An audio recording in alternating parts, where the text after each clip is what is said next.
UGC net અથવા GSET માટેના આપણે આગળ 23 ક્વેશ્ચનો કરી ચૂક્યા છે, જેમાં પીવાયક્યુઝ આપણે ચેક કર્યા હતા અને આજે આપણે ડિસેમ્બર 2008ના ક્વેશ્ચન સોલ્વ કરવાના છીએ. તો ચાલો સ્ટાર્ટ કરીએ. 24મો ક્વેશ્ચન છે, નીચે પૈકી કયું શિક્ષણનું લક્ષણ નથી? જવાબ છે નિશ્ચિત સમયવિધિમાં અભ્યાસક્રમ પૂરો કરવો.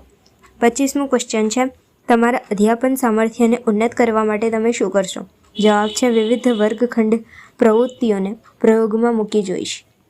26મો ક્વેશ્ચન છે, જ્યારે કોઈ અધ્યેતા કોઈ અમૃતીકરણ નિયમ કે સિદ્ધાંત એક વિચારને વિશિષ્ટ અને નક્કર પરિસ્થિતિમાં પ્રયોજી શકે તેટલા શક્તિમાન બને છે, ત્યારે તે શિક્ષણના આ હેતુનું સ્તર સુધી પહોંચે છે.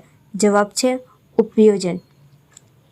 27મો ક્વેશ્ચન છે, એક કાર્યલક્ષી મોડેલનું મૂલ્યાંકન કઈ રીતે કરવામાં આવે છે? જવાબ છે તેના દ્વારા વિકાસ પામતી ક્રિયા અને પ્રતિક્રિયાઓનું અવલોકન કરીને. 28મો ક્વેશ્ચન છે, તરુણોની સમસ્યાઓ સાથે એ શિક્ષકો કામ પાર પાડી શકે કે જેમાં આ લક્ષણો હોય, આ કૌશલ્યો હોય. જવાબ છે સલાહકારના.